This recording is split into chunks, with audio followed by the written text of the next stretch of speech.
So, why am I making a business case for ransomware rather than just going with the standard ransomware sucks and it shouldn't exist like mosquitoes?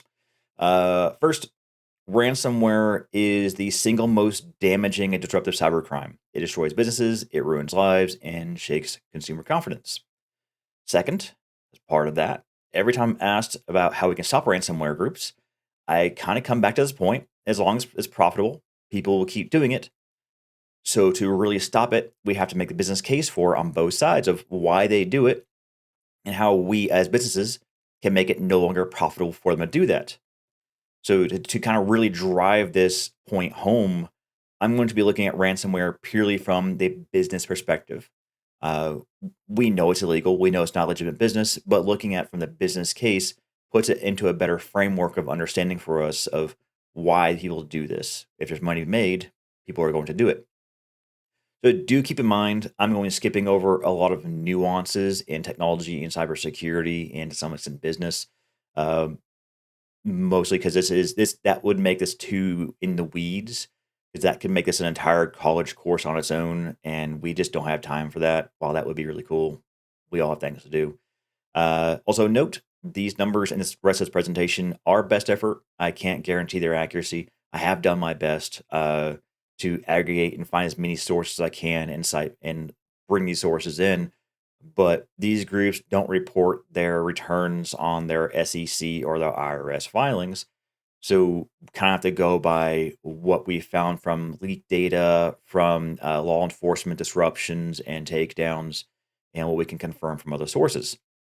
So that said, don't cite me in your sources or in your college papers. There are cite the real sources I bring my information from. Uh, Even with that, I have put loads of effort into making this as accurate as possible. So why am I handling ransomware like a business? Because they behave like a business. On top of the framework idea of like making us make sense to us, they really do operate as businesses once they get to a high enough level. We commonly think of hackers and cyber criminals as dudes wearing hoodies in their mom's basement or at Starbucks saying "I'm in." That's really not accurate. It hasn't been for some time. They are organized. They have like learned how to do this well and efficiently. They have management teams, they have human resources, they have tech support, and these groups have salaries and pay that they need to make. Uh, when they make their ransomware tools, they actually do develop, test, and market these products. So they do A/B testing, they do focus groups, they do market research. They know what they're doing to make the most money for their efforts. Some of these organizations, the cyber criminal organizations, really do have significantly more revenue than legitimate companies. So they are a business. It's a legal business, but they're still a business. Uh, when I break this down in this first part, really get just the organizational structure, kind of show how these groups are structured internally as far as their people and their divisions. So the first one is the solo operator. That's kind of analogous to the solo proprietorship. That's kind of like your yard crews, your pretty much anyone that is working on their own without an LLC behind them or something. So they're taking on all the risk themselves, but also to get all the decision making and all the profit. You have your informal groups. These are equivalent to your limited liability partnerships, like you see often with lawyers. So they maintain a lot of the risk on themselves, but they kind of offload some of that, like with limited liability corporations. But they also are smaller and have more decision making among their group. You have the legitimate criminal enterprise. These are the equivalent of a corporation that's just not paying taxes. We'll talk about that in a second. These are very large, very well organized. They have very specific teams with very specific roles within their teams. You also have your state sponsored organizations. These are more equivalent of a corporation that pays taxes. So these work for a country or a state or some power that be, and they raise capital for that organization. They get to keep some of it, but a lot of it goes upstream in the form of basically corporation with taxes.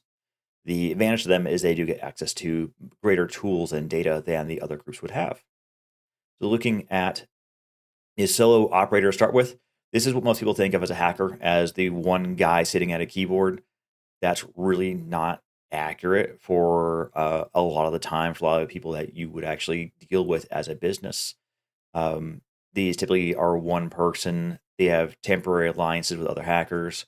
It is really less common as a hacker and more common to be an an insider threat, be a someone that's been laid off or is just greedy or something, where they are already inside your system and they decide, I want to make some more money, or I'm angry, or I've been terminated and I still have credentials. That's why it's very important to cut credentials off when you terminate someone. So they go for more. They throw ransomware in there. It's like, I'll never be caught. They usually are. At solo level is hard to mitigate that risk. Um, Operationally, they don't make their own tools. They will buy or lease off the shelf ransomware as a service kits. Some good examples of these groups are like Gary McKinnon, Kevin Mitnick, and Marcel Lahare. Kevin Mitnick is probably one of the most famous of them.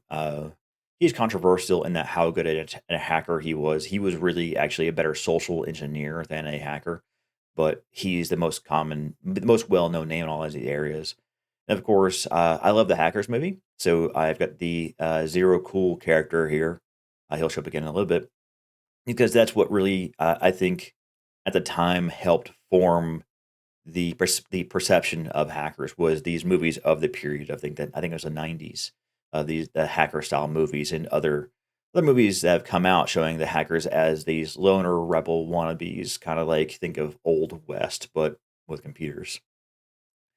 Commonly, these people do not raise to the level of getting their name widely known, with a few exceptions that we've seen in our examples here, because they typically get arrested. It is hard to do this while mitigating or controlling risk if you're a solo person. You just don't have the time, the financial capital, or the knowledge to do that. Looking at the informal groups, these are typically more collectives or hacktivists with an H. Uh, they're kind of equivalent of an limited liability partnership. Um, they're not really well organized. Typically have kind of a like a democratic uh, decision making structure, or someone's kind of roughly in charge, kind of like a loosely organized group. They will typically know each other extremely well, but not know each other. What that means is these people will usually meet in chat rooms and voice rooms, and they will share great. They'll be like the ride or die for each other, but they will have never have met in person or may not have even seen each other through video. They're typically very not secretive, but they definitely do control of their public information very well. So these are less common, but they do exist. Some examples we've heard like Anonymous, GoatSec, and LulzSec. Anonymous probably being the most well-known example of these groups. Uh, they've kind of fallen off over the years, but we kind of still have them in our collective memories. Um, these groups usually use off-the-shelf ransomware and kits, such as the Solo Operator. These groups typically will implode due to some sort of personal dispute or drama going on, and they'll just go their own ways. Granted, with that, they can make a fair amount of money because they have some risk mitigation as long as someone doesn't turn on the rest of the group, which does happen. But they can make a good amount of money because they have a much smaller footprint, much less operational expenses. Looking at the more common threat is a large syndicate. These are equivalent of your corporations. These are 20 or sometimes over 100 members in these groups. They are structured so that each person has a role and responsibility and a team they work with.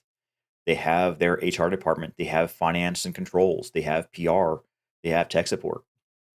These groups run very sophisticated operations, often using tools that they have designed, researched, and built in house. And they will market and sell these tools to other organizations as well. Uh, so if you've heard of like a large scale successful attack, it is likely one of these groups. Some examples being like Conti, who collapsed back in 2022, Hive, that was taken down by law enforcement. Lockbit, still in business.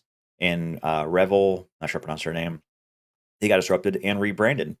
That's actually one of the major headaches when dealing with groups like this is even if you disrupt or take them down, they will often pop back up under another name with a lot of the same team or a lot of the same same software and tools. And finally, your state-sponsored groups. So these are really the bad news. These are the big bad guys.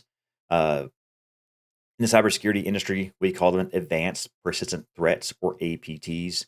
That's kind of a nice way of saying that they are so capable and dangerous that we had to give them a tracking number and name so that we could better collaborate with our other cybersecurity organizations to share information and take these groups down. They are usually a criminal organization that has some sort of ties to their government or are part of the off the books part of the country's cyber criminal or cyber warfare program. Sorry, um, they operate similar to corporations in the previous group.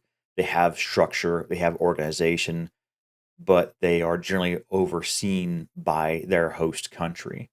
They're given targets by that country. They are given access to uh, intelligence information into research, into development, and potentially financial backing that other organizations would not have or be trusted with.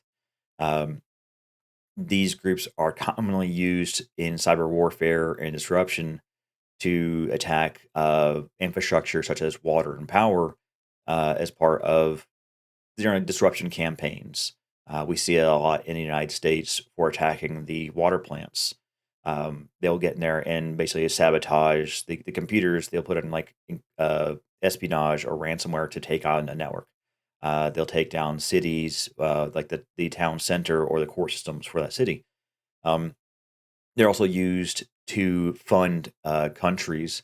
So North Korea is well known for this with their Lazarus group, where they will use ransomware to bring in money to help fund the lifestyles of their people or of their government. Because like North Korea is so heavily sanctioned, they don't have a lot of legitimate ways of making money. But setting up ransomware operations is very inexpensive, in the small thousands of dollars at most. So they will use that to bring in income to fund their whatever else they're going to do.